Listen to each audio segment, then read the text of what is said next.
Hello दोस्तों, स्वागत है आप सभी का हमारे यूट्यूब चैनल पर। और आज की इस वीडियो में हम आपसे डिस्कस करने वाले हैं संख्या पद्धति के लेक्चर नंबर 2 पे। इसके पिछले वाली वीडियो में मैंने आपको पढ़ाया था सम संख्याएं, विषम संख्याएं क्या होती हैं, अभाज्य संख्याएं क्या होती हैं, और आज नेक्स्ट टॉपिक है भाज्य संख्याएं क्या होती हैं।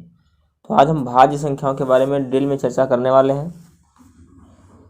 तो इसके पहले वाले वीडियो में मैंने आपको 3 चीज़ें बताई थी, सम संख्याएं, विषम संख्याएं और अभाज्य संख्याएं, और उनसे रिलेटेड जो भी क्वेश्चन बनने वाला था उसमें मैंने आपको बताया था। आज हम भाज्य संख्याओं के पे बात करने वाले हैं। भाज्य संख्या और परिमेय संख्या और अपरिमेय संख्या के बाद हम क्वेश्चन भी करने वाले हैं इसी वीडियो में, तो वीडियो लास्ट तक देखना। तो चलिए स्टार्ट करते हैं। सबसे पहले जो भाज्य संख्याएँ होती हैं इसको समझते हैं। थोड़ा सा पिछले वाली वीडियो में हम थोड़ा चलते हैं और अभाज्य संख्याओं के बारे में थोड़ा सा आपको डिटेल में चर्चा करते हैं, क्योंकि अभाज्य संख्याओं से क्वेश्चन अक्सर बन ही जाता है। तो अभाज्य संख्याओं में हमने पढ़ा था ऐसी 2 संख्याएं, ऐसी कोई एक संख्या ऐसी होगी जो स्वयं से कटेगी और स्वयं से कटेगी वह संख्या, और 1 से कटेगी, तो वह संख्या कौन सी संख्या होती है? अभाज्य संख्या होती है। एग्जाम्पल के तौर पे मैंने लिया था 2 किससे किससे कटता है? सिर्फ 1 से कटता है और सिर्फ 2 से कटता है और किसी से नहीं कटता, इसीलिए ये अभाज्य संख्या होती है। वहीं पे मैंने बात किया था 1 सिर्फ 1 से कटता है और किसी से नहीं कटता, तो 1 ना तो भाज्य है और ना ही अभाज्य है। क्लियर है इतनी बात? तो यहाँ से क्वेश्चन बनता है कि 1 भाज्य है या अभाज्य है, तो हमारा आंसर होगा कि 1 ना तो भाज्य है और ना ही अभाज्य है। सबसे छोटी अभाज्य संख्या कौन सी होती है? तो 2 होती है। 1 नहीं होता, फिर 2 होती है।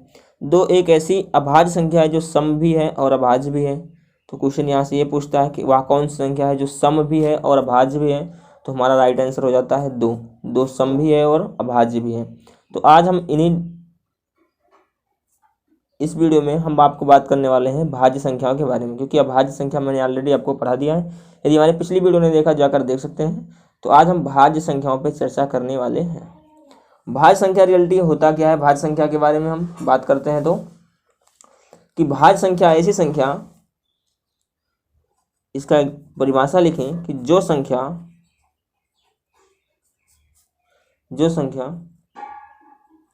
1 से तथा स्वयं के अतिरिक्त, जो संख्या 1 से तथा स्वयं के अतिरिक्त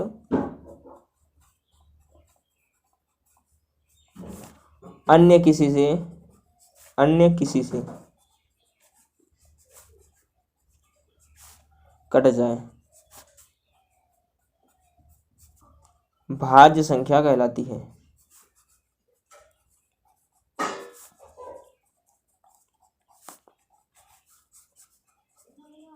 क्लियर है? ऐसी संख्या जो 1 से कटे, स्वयं से कटे और किसी अन्य से भी कटे, वह भाज्य संख्या कहलाती है। तो कोई भी आप नंबर लीजिएगा, 1 को छोड़कर बाकी जितने संख्याएं हैं वो स्वयं से कटती है और 1 से भी कटती तो है, सभी संख्याएं कटती हैं। जैसे मैंने लिया 5 1 से कट रही है और 5 से कट रही है, तो दोनों खुद से तो कट ही रही है और 1 से भी कट रही है। लेकिन जब किसी अन्य से भी कटे तो वह भाज्य संख्या होती है। तो 5 किसी अन्य से नहीं कटेगा, इस वजह से यह भाज्य संख्या नहीं है। सबसे पहले लेते हैं 1 सिर्फ 1 से कटता है और किसी से नहीं कटता, तो ये ना ही भाज्य है और ना ही अभाज्य है। बात करते हैं 2 पे, तो 2 1 से कटता है और 2 से कटता है, तो ये आपका अभाज्य संख्या है। क्योंकि मैंने बताया था कि अभाज्य संख्या में जो संख्या, यहाँ पे देखिए, जो संख्या स्वयं से कटे और 1 से कटे वह अभाज्य संख्या कहलाती है। तो ये स्वयं से कट रहा है, यानी 2 से कट रहा है और 1 से कट रहा है, तो ये अभाज्य में गिना जाएगा, ना कि भाज्य में। बात करते हैं 3 की। 3 भी 1 से कट रहा है और 3 से कट रहा है, तो ये भी एक अभाज्य संख्या है, ना कि भाज्य संख्या। ठीक है ना? यहाँ मैं आ लिख देता हूँ, ये भी क्या है?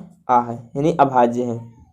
बात करते हैं 4 की। तो 4 किससे किससे कटता है? 1 से कटता है, 2 से कटता है और 4 से कटता है। तो ये 1 स्वयं से कटा और 1 से कटा, और 1 के अलावा अन्य किसी से भी कटा, वह संख्या 4 से कटा, तो ये एक भाज्य संख्या होती है। ये क्या है? एक भाज्य संख्या है। तो स्टार्टिंग कहाँ से होती है भाज्य संख्या की? 4 से। तो यहाँ पे हम बात करते हैं अब भाज्य संख्या कौन कौन सी होगी। 1 नहीं होता, 2 नहीं होता, 3 नहीं होता, तो 4। सबसे छोटी भाज्य संख्या 4 होती है। 5 नहीं होता, 6 होती है। 7 नहीं होता, 8 होती है। 9 होती है, क्योंकि 9 देखिए 9 किससे किससे कटता है, 9 आपका कटता है 1 से कटता है, 3 से कटता है, 9 से कटता है। तो 3 संख्या से जब मिले आपको, 2 संख्या से अधिक संख्या से जब विभाजित हो यानी कटे, तो वह संख्या भाज्य संख्या में गिना जाता है, ना कि अभाज्य में। 9 के बाद होता है 10, 11 नहीं होता, 12 होता है, 13 नहीं होता, 14 होता है, 15 होता है, डॉट डॉट डॉट बहुत सारी संख्याएं ऐसे होती हैं। तो भाज्य संख्या आप सीख गए हैं और अभाज्य संख्या भी आप सीख गए हैं। अगर आपसे क्वेश्चन ये पूछेगा कि सबसे छोटी भाज्य संख्या कौन सी है, तो हमारा राइट आंसर होगा 4। यानी भाज्य संख्या कहाँ से स्टार्ट होती है, 4 से। वहीं आपसे पूछ लेगा कि सबसे छोटी अभाज्य संख्या कौन सी होती है, तो आपका राइट आंसर हो जाएगा 2। 2 एक सबसे छोटी अभाज्य संख्या है। तो यहीं पे क्वेश्चन पूछेगा कि सबसे छोटी अभाज्य सम संख्या बताइए, तो सबसे छोटी अभाज्य सम संख्या होती है 2। 1 अंक की सबसे छोटी भाज्य संख्या पूछेगा, क्वेश्चन कहीं भी तरह से किसी भी तरह से घुमा सकता है। तो अगर क्वेश्चन पूछेगा 1 अंक की सबसे छोटी भाज्य संख्या, तो भाज्य में आएगा 4, और वहीं पूछेगा 1 अंक की सबसे बड़ी भाज्य संख्या, तो वहीं पे आएगा आपका 9। तो ये सबसे बड़ी और 1 अंक की सबसे बड़ी भाज्य संख्या होती है। आई होप आपको भाज्य और अभाज्य में समझ में आ गया होगा। क्वेश्चन भी करने वाले हैं हम। तो भाज्य और अभाज्य के बाद हम आप बात करते हैं परिमेय संख्या और अपरिमेय संख्या क्या होती है, इसके बारे में आपको डिटेल में चर्चा करते हैं, क्योंकि यहाँ से भी क्वेश्चन आपका एसएससी जीडी में पूछ लेता है। तो चलिए समझते हैं परिमेय संख्या और अपरिमेय संख्या क्या होती है। परिमेय संख्या और अपरिमेय संख्या को पढ़ने से पहले मैं आपको ये बता देता हूँ कि भिन्न को कैसे लिखा जाता है। तो जो भिन्न होती है, भिन्न की बात करते हैं फ्रैक्शन। तो जो भिन्न होती है, भिन्न, उसको हम p/q के रूप में लिख सकते हैं। अर्थात जो p है ये कोई संख्या होगी ऊपर और नीचे भी कोई संख्या होगी, जैसे 2/3, ये है p/q के रूप में। अर्थात 2p का मान 2 है, q का मान 3 है। लेकिन q बराबर नहीं होना चाहिए किसके, 0 के। ये चीज़ें आपको याद रखनी है, यानी q का मान 0 नहीं आना चाहिए, जैसे 3/0 नहीं होना चाहिए। अब परिमेय की बात करते हैं। परिमेय संख्या में ऐसी संख्याएं जिसको हम p/q के रूप में लिख सकते हैं, परिमेय संख्या कहलाती है। तो यहाँ पे लिखेंगे हम परिभाषा। सारे अच्छे से एक नोट्स बनाना है और सब कुछ डिटेल में एक्सप्लेन करने के लिखना है। ऐसी संख्याएं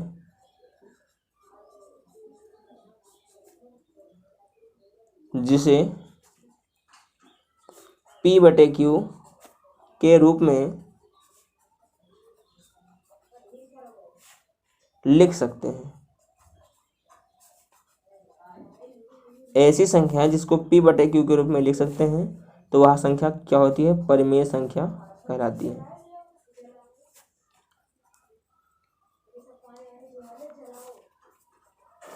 परंतु q बराबर नहीं होना चाहिए किसके, 0 के। q बराबर नहीं होना चाहिए किसके, 0 के, यानी q का मान 0 नहीं होना चाहिए, अर्थात q शून्य ना हो। तो सबसे पहले यहाँ हम समझते हैं कि जितनी भी संख्याएं हैं, यानी कि जितनी भी पूर्णांक संख्या हैं, वो p/q के रूप में लिख सकते हैं। जितनी भी संख्या हैं, जैसे लिखा है 1 2 3 4 5 डॉट डॉट डॉट अनंत, ये सभी ये सारी संख्याएं कौन संख्या है, परिमेय संख्या है। फिर वहीं पे बात करते हैं हम 2/3 4/5 8/3, ये जितनी संख्याएं हैं ये सभी परिमेय संख्या है, क्योंकि इसको मैंने बटा में लिखा है। अभी मैंने आपको बताया था जितनी बटा वाली संख्या है तो सब की सब परिमेय संख्या होती हैं। वहीं पे बात करते हैं हम, एक सवाल बहुत बार पूछता है कि 22/7 ये किसका मान होता है, पाई का मान। तो पाई का मान क्या, 22/7 क्या परिमेय संख्या है, तो ये परिमेय संख्या है, परिमेय संख्या है। 22/7 परिमेय संख्या है, लेकिन पाई जो है वो अपरिमेय संख्या है, इसको हम अपरिमेय में समझेंगे अभी। तो 22/7 भी एक परिमेय संख्या है जिसका रूट हो जाता है, जैसे √4 है इसका वर्गमूल हो जाता है 2, √9 है इसका वर्गमूल हो जाता है 3, √16 है इसका वर्गमूल हो जाता है 4, √25 है इसका वर्गमूल होता है 5। ये सारी संख्याएं क्या होती हैं, ये भी परिमेय होती हैं, इसको भी आप याद रखना। जैसे √36 है इसका वर्गमूल होता है 6 × 36, तो ये भी एक परिमेय है, इसको भी आप याद रखना। तो जितनी भी रूट वाली संख्याएं जिसका वर्गमूल हो जाता है वो सभी संख्याएं परिमेय संख्या के अंतर्गत आती हैं। अब यहीं पे बात करते हैं अपरिमेय संख्या। तो अपरिमेय संख्या वह संख्या होती है जिसे हम p/q के रूप में p/q या यहाँ लिखें जिसे p/q के रूप में नहीं लिखा जा सकता है। ठीक है, तो ये सारी अपरिमेय संख्या कहलाती हैं। अब यहाँ समझते हैं एग्जाम्पल में। जैसे सबसे पहला एग्जाम्पल आता है पाई। क्या पाई एक अपरिमेय संख्या है कि परिमेय संख्या, ये क्वेश्चन पूछता है। तो पाई एक अपरिमेय संख्या है। पाई एक अपरिमेय संख्या है। ठीक है, तो इसको आप नोट में बहुत मोटे हेडिंग में आप लिख लीजिएगा कि पाई एक अपरिमेय संख्या है, जबकि 22/7 एक परिमेय संख्या होती है। अब जितनी संख्या रूट वाली होती हैं, मैंने बताया था, जैसे √4 का जिसका वर्गमूल हो जाता है वो सारी संख्या तो परिमेय आ जाता है, लेकिन जिसका रूट नहीं होता जैसे √2 ये अपरिमेय में गिना जाएगा। √3 में अपरिमेय में, √4 नहीं होता वर्गमूल हो जाता है तो परिमेय में गिना जाएगा।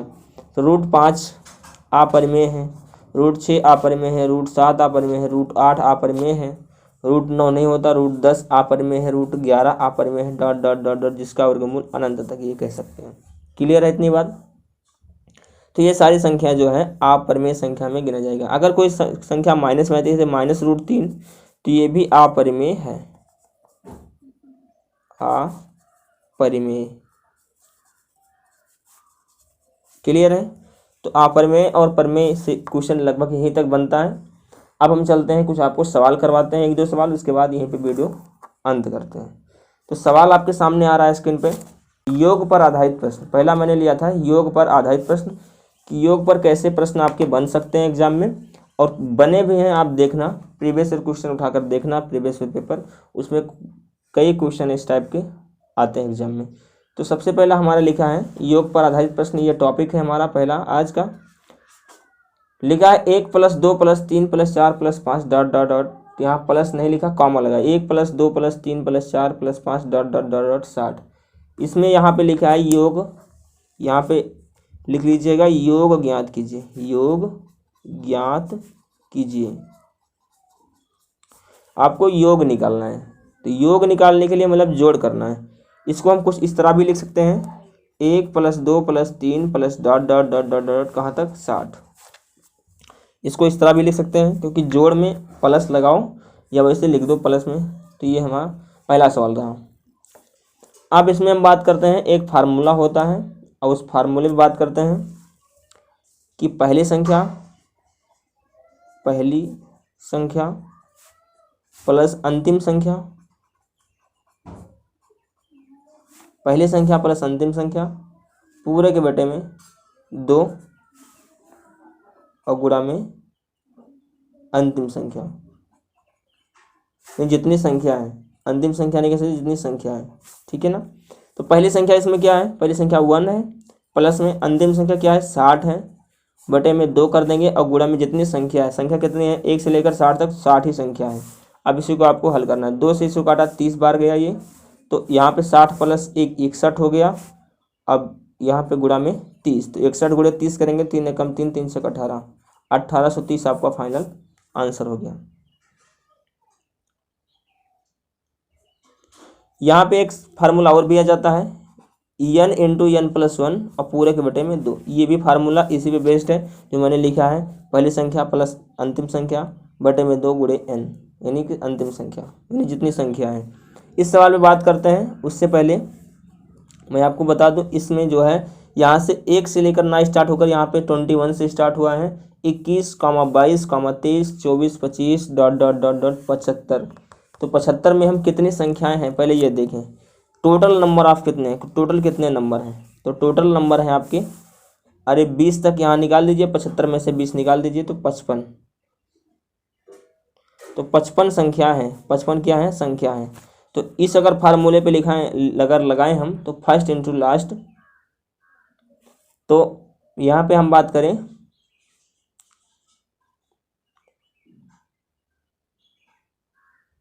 तो पहली संख्या 21 है, प्लस अंतिम संख्या है 75 बटे में 2 और गुणा में क्या लास्ट वाली संख्या कितनी है, अंतिम संख्या 55 है। यहाँ से एक फार्मूला इस पर भी आप लगा सकते हैं, n into n plus one और पूरे के बटे में 2। तो यहाँ से भी ऐसे कर सकते हैं। n का मान क्या है, नंबर ऑफ कितने हैं, नंबर कितने हैं 55 है।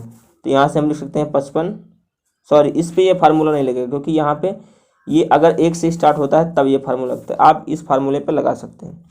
तो यहाँ से आप जोड़ लीजिए, पहले 5 और 1 6, 7 और 2 9, 96 हो गया। ऊपर को जोड़े, गुणा में 55 लिखा है अभी, अब पूरे के बटे में क्या लिखा है 2, 2 से इससे डिवाइड किया, 2 चौको 8, 1 2 ठे 16, 48 गुणे 55 आपका यहाँ पे आएगा। गुणा कर लीजिए, आपका आंसर आ जाएगा। तो गुणा करने की आसान ट्रिक क्या है इसकी समझते हैं। 48 को हमें 55 से गुणा करना है, तो 55 को हम लिख सकते हैं 11 गुणे 5। तो ये 48 का ऐसे ऐसे 11 गुणे 5 कर दे देंगे। पहले 5 से 100 करें, 5 8 40 को शून्य हासिल 4, 5 8 5 चौक 20, 4 24, 240 हो गया। अभी 11 से गुणा करना है तो 0 हो गया, 11 चौक 44 के 4 हासिल 4, 11 दूना 22, 4 28, 22 4 26। तो ये 2640 आपका फाइनल आंसर यहाँ पे